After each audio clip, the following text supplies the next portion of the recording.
Բարև ձեզ սիրելի ունկնդիրներ, ես Օֆելիա Կամավոսյանն եմ, հանրային ռադիոյի եթերում կրկին երկրորդ շնչառությունն է, առաջին հայկական մեդիա նախագիծը նախատեսված 60 եւ ավելի տարեկան անձանց համար։ Մենք ներկայացնում ենք ավագ սերնդի ներկայացուցիչներին հուսող բոլոր թեմաները՝ առողջ ապրելակերպ, վաստակացանկիստ, աշխատանքային իրավունք, հոբիներ, առողջական խնդիրներ։ Մենք անդրադառնում ենք նաև այն կազմակերպություններին եւ ծրագրերին, որ ուղիղ առնչություն ունեն տարեցների հետ, այնպես որ նոր թափ եւ կրշնչառություն վերցրեք տարեցների օրվան ընթառաջ, ինչպես նաև սեպտեմբերը Ալցհեյմերի հիվանդության վերաբերյալ իրազեկման ամիսն է։ Մենք հյուրընկալել ենք ՄԱԿ-ի բնակչության հիմնադրամի բնակչության զարգացում ծրագրերի ղեկավար Տաթևիկ Բադալյանին։ Բարի օր, ձեզ շնորհակալ եմ, որ ժամանակ գտաք եւ տաղավարում եք։ Շնորհակալություն հրավերի համար։ ՄԱԿ-ի բնակչության հիմնադրամը մեր երկրում այն կազմակերպություններից է միջազգային, որ ուղղակիորեն առնչվում է առողջության խնդրին ջատագովներից է եւ անցած տարի բնակչության հիմնադրամի նաեւ ջանքերով, կարծես թե ֆինանսավորմամբ, մանրամասն դուք կասեք, ընդունվեց Հայաստանի Հանրապետության ժողովրդագրական իրավիճակի բարելավման 2024-2040 թվականների ռազմավարությունը, որի մի զգալի հատված, մեծ երրորդ բաժինը հենց ծերության մասին է, ակտիվ առողջ կյանքի մասին է, դրա մասին ենք խոսելու այսօր։ Այո, ինչպես նշեցիք, անցյալ տարվա հոկտեմբերին մեր պետությունը ստանձնեց քաղաքական կամք եւ շատ առաջադեմ աշխարհում լավագույններից մեկը կարելի է համարել մեր ժողովրդագրական ռազմավարությունը, որն ընդունվեց։ Այն ունի տարբեր բաժիններ եւ երրորդ գիտական նպատակն ուղղված է, այո, ինչպես նշեցիք, ակտիվ եւ առողջ ծերացմանը։ Ռազմավարությունը գրելիս, մշակելիս մենք վերցրել ենք շատ մեծ փորձագիտական հենք, աշխատել ենք աշխարհի լավագույն փորձագետների հետ, ի թիվս նաև Վիտգենշտայնի համալսարանի, Չարլզի համալսարանի, Պրահայի, Մոսկվայի բարձր տնտեսագիտական համալսարանի հետ, եւ այդ էքսպերտների շնորհիվ մենք կարողացել ենք ստանալ մի փաստաթուղթ, որ արտացոլում է թե աշխարհի լավագույն փորձը, եւ մեր տեղական փորձագետների միջոցով այն փորձել ենք արտացոլել նաև Հայաստանի իրականության մեջ։ Աշխատել ենք Սերտ Ամերիա խորհրդատվական ընկերության հետ եւ ստացել ենք մի փաստաթուղթ, որը կյանքի կոչվելով կարող է շատ լավ նպաստել Հայաստանում ապրող յուրաքանչյուրի կյանքի որակի լավացմանը եւ ստեղծել մեր բնակչության առավել բալանսավորված եւ կայուն համակարգ։ Երբ որ ասում ենք առողջ ծերություն, առողջ ծերացում, ինչ նկատի ունենք, ինչով այսօր մեր ծերերը, այսպես ասած, մեր տարեցներ ավագ սերունդը առողջ չի։ Ինչն է այդ բառակապակցության ներքո, ինչն է ամփոփում։ Բառակապակցությունը ձգտում է ստեղծելու համար այնպիսի միջավայր, որտեղ ավագ սերնդի ներկայացուցիչները կունենան առավել արժանապատիվ, ավելի լավ, ավելի առողջ եւ ավելի ակտիվ կյանք, որովհետեւ ամբողջ աշխարհում ծերությունը, ծերացումը շատ բնական երևույթ է եւ Հայաստանում էլ ավագ սերնդի տեսակարար կշիռը ավելանում է հասարակության մեջ։ Ուստի կարեւոր է, որ մենք ստեղծենք այն պայմանները, որ նրանք շարունակեն իրենց ներդրումն ունենալ հասարակական, տնտեսական կյանքում, իրենց ավելի լավ զգան, որովհետեւ իրենց ակտիվությունից նաեւ իրենց ֆիզիկական, սոցիալ բանական կարգավիճակն է փոխվում։ Դա է հիմնական նպատակը եղել այս ուղղությամբ աշխատելու, որովհետև հաշվի առնելով այն խնդիրները, որոնք կապված են ժողովրդագրական փոփոխությունների գրքին նշեմ է ծերացման հետ, միակ լուծումը դրանց մենք տեսանք հենց այդ մոտեցումը ամրագրելով, քաղաքական կամք այս առումով ամրագրելով, որպեսզի կարողանանք ավելի լավ է դարձնել մեր ամբողջ հասարակության կյանքը, բացի ավագ սերնդից, բոլորինը միասին։ Ես ուզում ավելացնել, որ եթե լավ են ապրում տարեցները, եթե լավ է ապրում ավագ սերունդը, երեխաներին է անդրադառնում թոռներին ու ես զրույցների, հանդիպումների, այսպես դաշտային աշխատանքի ընթացքում էլ մի հետաքրքիր բան նկատեցի, որ մենք երեխայապաշտ ենք, երեխայի կենտրոն ենք, բայց այդ սերը գալիս պիտի գա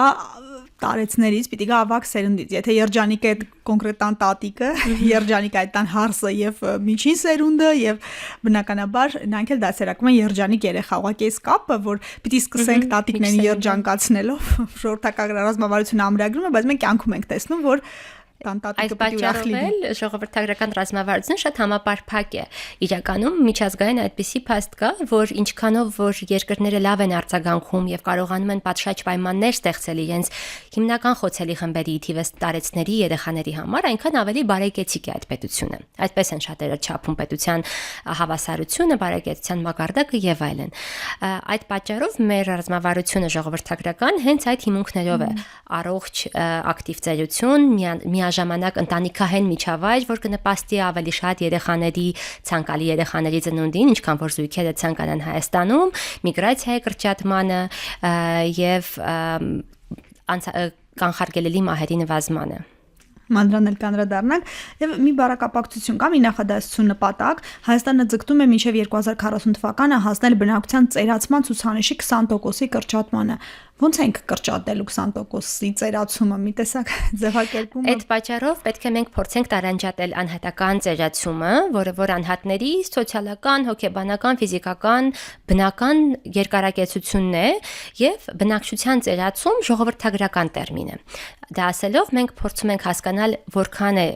ավակ սերնդի 65 տարեկանից բարձր բնակչության տեսակարար կշիռը բնակչության մյուս հատվածների հետ համեմատության մեջ։ Այսինքն եթե 2022 թվականի մարդահամարի տվյալներով 12%-ից բարձր է 65 տարեկանից բարձր մարդկանց քանակը հասարակության մեջ, ապա հաշվարկներով եթե ոչինչ չարվի եւ իրավիճակը մնա նույնը, 2050 թվականին այդ թիվը կդառնա 25%-ից բարձր։ Ինչը սոցիալ-տնտեսական բեռ կարող է լինել պետության տարբեր հատվածների վրա։ Միևնույն ժամանակ այստեղ կան եւ դրական եւ բացասական երևույթներ, որոնց միասին աշխատելով պետք է փորձել հասնել այդ տոկոսի կրճատմանը։ Ինչից է գալիս բնակչության ծերացումը։ Ամբողջ աշխարհում էլ ծնելիության մակարդակը նվազում է եւ երկարակեցություն ենք տեսնում մարդկանց, ինչը շատ լավ է, այսինքն տնտեսական, առողջապահական համակարգերն այնքան են լավանում, որ մարդիկ ավելի երկար են ապրում։ 2012-ից մինչև 2023 թվական մենք ունեցել ենք կյանքի միջին տևողության 5 տարվա աճ, մարդիկ 5 տարի ավելի երկար են ապրում եւ ռազմավարությունն էլ փորձում է 5 տարի ավել կյանքը ավելի լավը դարձնել։ Միևնույն ժամանակ այդ տոկոսի վրա ազդում է միգրացիան, որովհետև շատ ավելի շատ երիտասարդներ են աշխատունակ տարիքի մեկնում Հայաստանից։ Ունենք մահեր, որոնք խաղաղ պայմաններում լինում են երիտասարդների մոտ շատ ավտովթարներ եւ այլն, դա էլ է ազդում այդ տոկոսի վրա։ Եվ ելի մոտենանք ռազմավարությանը, ինքը փորձում է այդ 4 հիմնական ուղղություններով էլ նպաստել ակտիվ ծերությանը, որը որ ծերության այդ տեսակարար կշիռնել կփորձի նվազեցնել բնակչության կազմում։ Երբ որ կյանքի միջին տևողություն ենք ասում, եթե կարելի, եթե կան տվյալ, դուք ասիք 5 տարով երկարել է, այն ժամանակ քանի տարեկաններ Հայաստանում միջին եւ կանանց միջինը, տղամարդկանց միջինը դա գրքիր է։ Եթե ամբողջ աշխարհի օրինակ թեմային անդրադառնանք 1900 թվականին 45-ից 50 տարեկաններ միջին կյանքի տևողությունը։ Հետ գալով Հայաստան 2000 թվականին 72.9 տարիքներ կյանքի միջին տևողությունը եւ հիմա արդեն 2023 թվականին 77.7-ն է։ Կանանց ավելի բարձր է, քան տղամարդկանց է, բայց ընդհանուր միջին տարիքը բարձրացել է մինչև 77.7 տարեկան։ Հրաշալի է, իսկ գյուղերի եւ քաղաքների մասով գյուղաբնակներն ավելի երկարակյաց են, կա այսպիսի։ Այս պահին այդպիսի փաստեր չունեմ, բայց ենթադրելով մաքրությունը, օդի իրանց ավելի ակտիվությունը, որովհետեւ գյուղատնտեսական աշխատանքներն էլ ինքնին ենթադրում են ակտիվ ծերություն, գյուղերում ավելի ակտիվ են ենթադրում եմ տարեցները, քան քաղաքներում, հուսով եմ դա էլ է ազդում երկարակեցության եւ ավելի ակտիվ կյանքի վրա։ Արդյոք ռազմավարության մեջ սահմանված նպատակների շուրջ պետական կառույցների հետ աշխատանք կա ու արդյոք այս նպատակներն արտացոլվում են պետական այլ փաստաթղթերում ռազմավարական աշխատանքի ցոլական հարցերի նախարարության կամ առողջապահության։ Բնականաբար ռազմավարությունը այնքան մեծ համապարփակ փաստաթուղթ է, որ պահանջում է պարզապես դրա հիմքում է դրամաբանության ընկած տարատեսակ թե պետական, թե ոչ պետական հասարակական սեկտորի լայնածավալ աշխատանքներ համագործակցություն սկսած ենթակառուցվածքների ավելի լավացումից, զարգացումից մինչև ակտիվ ծերության կենտրոնների զարգացում։ Այո, ինչպես նշեցիք, աշխատանքի եւ սոցիալական հարցերի նախարարությունը այստեղ մեծ դեր ունի անելու եւ շատ լուրջ աշխատանքներ են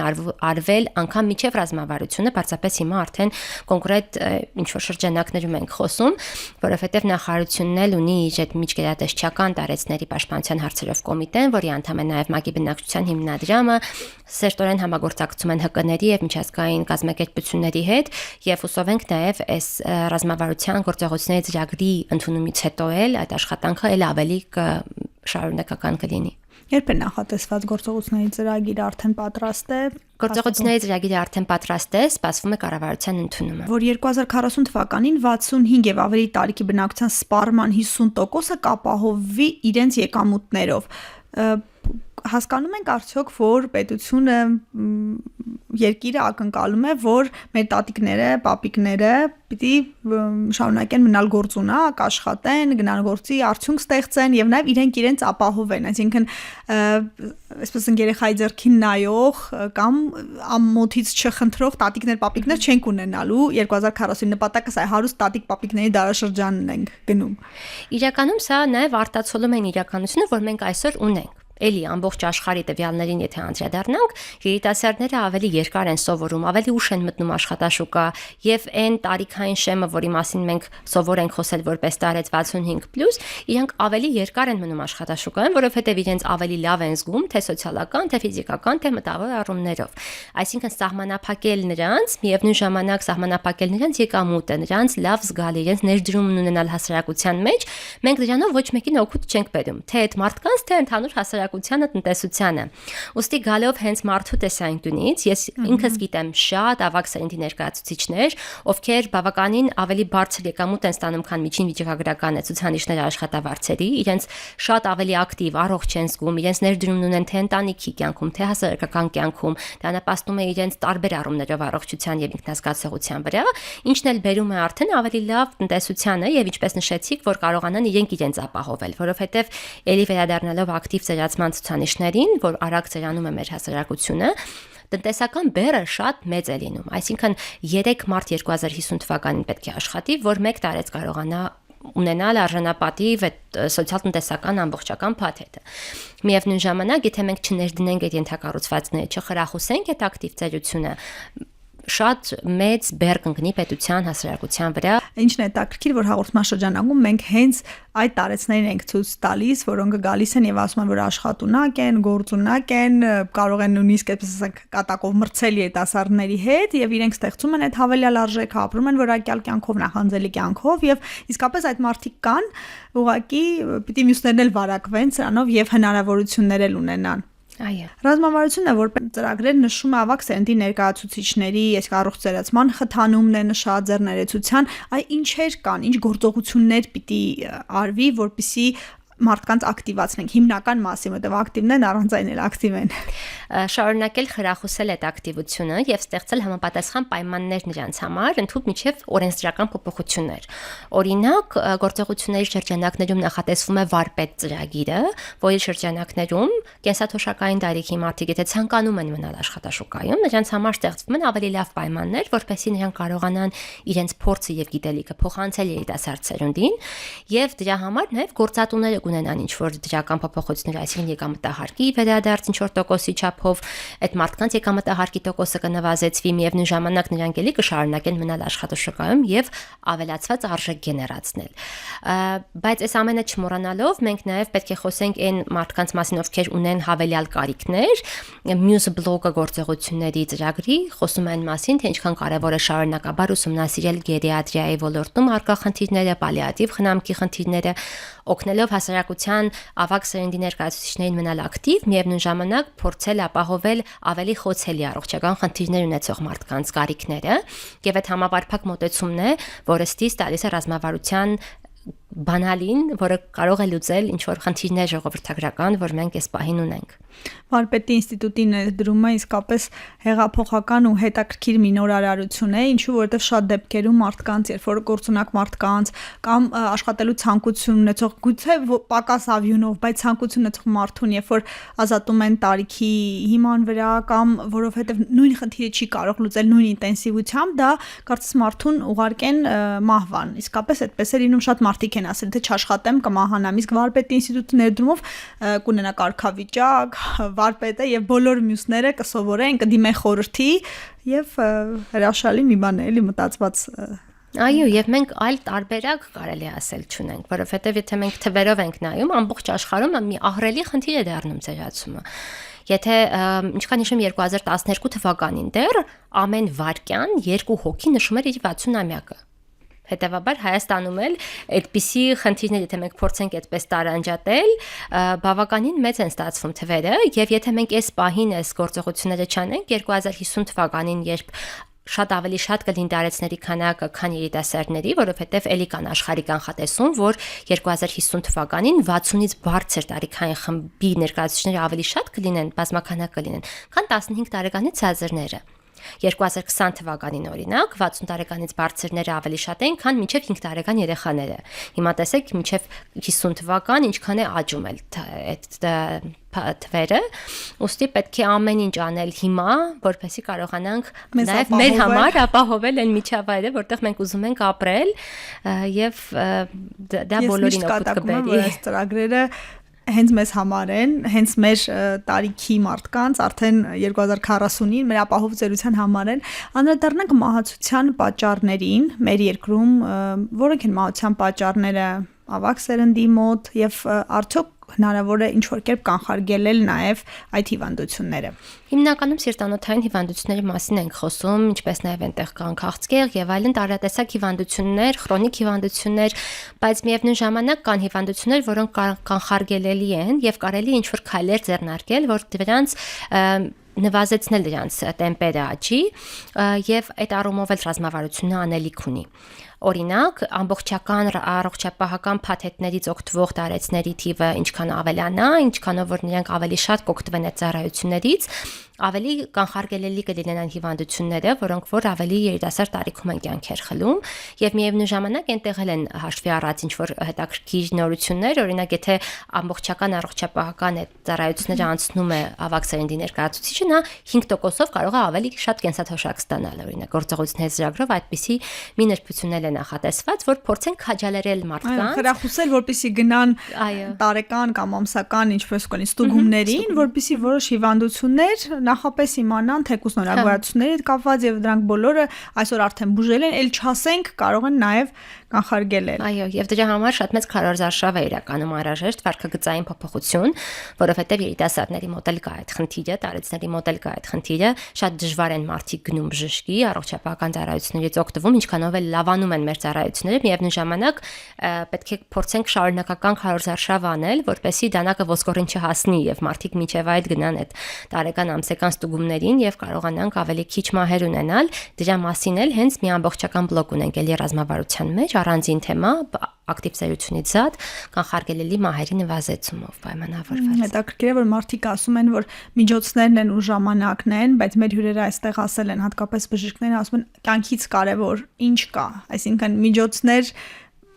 ծիծաղելի է, թե միջոցը կարող է խնայել կամ չգտնել դրա համար, որովհետև կարևոր է, ել չասենք, որ ժամանակը ականջի հետև գցելը, որովհետև ի վերջո դա բերելու է հիվանդության։ ՄԱԿ-ի բնակչության հիմնադրամը ընդհանուր առմամբ տարեցների ոլորտում ինչ ուղղություններով է աշխատում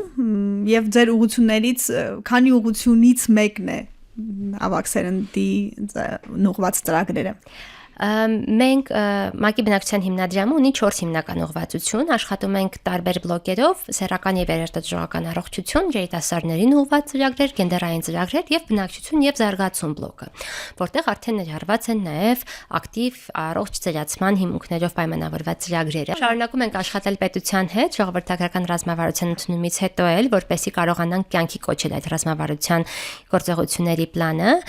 հիմնականում շահերի պաշտպանություն, քաղաքականությունների մշակում, նաև բնակչության հիմնադրամը անդամ է հիմնական կառույցներին ցանցերին, որոնք կան Հայաստանում, դա տարեցների պաշտպանության ցանցն է ստեղծված ՀԿ-ների կողմից եւ ինչպես նշեցի, տարեցների պաշտպանության միջգերատեսչական կոմիտեն, որը ղեկավարում է նախարարություն աշխատանքի եւ սոցիալական հարցերի։ Ունենք նաև քարոզարշավին եւ այդ վարքագծային փոփոխություններին իրազեկման ուղղված ծրագիր։ Այստեղ որ մենք հատմանկետն է, երբ որ մենք +- 100 ծրագրի շրջանակում մարզերից ամեն մարզից նպատակ ունենք մի տարեց մարդու, մի իմաստուն մարդու կենսափորձը փոխանցել, ակտիվ կյանքի, առողջ մտքի, միշտ կարևոր է, չէ՞ որ առողջ չէ միտքը, խրատները ու մենք արդեն ունենք քանի հաղորդում մարդկանց արձագանքներն էլ ցույց են տալիս, թե ինչքան սիրված են այս հաղորդումները, ինչքան իմաստ են մեր պապիկներն ու տատիկները։ Այո, շատ ուրախ ենք այդ համագործակցության առիթով եւ խորհուրդ կտամ բոլորին, ովքեր չեն դիտել դեռ տեսանյութերը, անպայման նայեն, որովհետեւ անձամբ ինձ համար շատ իմաստուն, շատ հետաքրքիր նորություններ եմ իմանում են մարդկանցից, ովքեր համարյա մեկ դար ապրում են այս աշխարհում ու այնքան փորձ ու գիտելիք են կուտակել իրենց մեջ, որ իրենց լսելը պարզապես հաճույք է եւ շնորհակալ ենք այդ նախաձեռնության համար։ Ես եմ շնորհակալ աջակցության այս հնարավորության, որ կազմակերպությունները շատ են մեր երկրում, որ զբաղվում են, որ քարոզում են, մնում է մշակույթի փոփոխությունը, որը ամենաժամանակատարն է, դժվարն է, բայց ես տեսնում եմ փոփոխությունը, մարդիկ հակված են, ինչպես իրենք ասում են, եվրոպացի տատիկ պապիկների պես վայելելու կյանքը։ Մենք էլ պետք է օգնենք իրենց, որ հասնեն դրան, անգամ շարունակելով վերապատրաստումները, որովհետև շատ հաճախ մեր մտքում, երբ որ մենք ասում ենք ավագ սերնդի ներկայացուցիչ, չենք պատկերացնում այդ սովորելը, բայց lifelong learning հասկացություն գոյություն ունի, ինչը նշանակում է, որ ամեն տարիք ունի սովորելու բան, եւ շատ ավագ սերնդի ներկայացուցիչներ կան, ովքեր հակված են այդ սովորելուն, ուզում են նոր գիտելիք, եւ անգամ այս պահին անխուսափելի է դա, որովհետև թվային տեխնոլոգիաներն այնքան արագ են զարգանում, նույն տրանսպորտից օգտվելը պահանջում է ինչ-որ հմտություններ, չէ, թվային գիտելիքներ, եւ այդ առումով էլ շատ անելիք ունենք։ Մի անգամ լսեցի ինչ-որ տեղ, որ խոսում են այդպիսի վերապատրաստումների մասին, եւ մեկն ասաց 80 տարեկան ուր ունի գնալու, որ մի հատ էլ սովորի, պետք է փոխենք մեր այդ մտածելակերպը, պետք է փոխենք այդ կարծրատիպերը, որովհետեւ ամեն տարիք ինչ-որ տեղ ունի գնալու, մենք պետք է պարզապես իր համար այն համապատասխան միջավայրը ստեղծենք, որ նա իրենք աշխատված չզգա եւ կարողանա ապրել այդ ակտիվ ու լիարժեք կյանքով։ Իսկապես այդպես է, մեր գրեթե բոլոր հյուրերը հաստատում են, որ եթե հետաքրքրասեր չես, եթե սովորելու ցանկություն չունես, այդ դեպքում արդեն ծերացար, այդ պահից արդեն ծերես, մենք էլ ենք ուրախուսում կրթությունը, զարգացումը, նոր բաներ սովորելը, վարակվելը, ուրախ ու առողջ ծերությունը։ Եվ նաև միջսերնդային հարաբերակցությունը, որ դուք նշեցիք երեխաների հետ կապը, հետաքրքիր նաև ռազմավարությունն է դրան անդրադառնում, որովհետև շատ հաճախ դա ընդունվում է որպես պարզապես անելիք, որ տատիկ պապիկները նայում են երեխաներին, բայց դա էլ պետք է վարձատրվի եւ փորձում ենք էլի կյանքի կոչել ռազմավարության շրջանակներում այդ հանրային ծառայության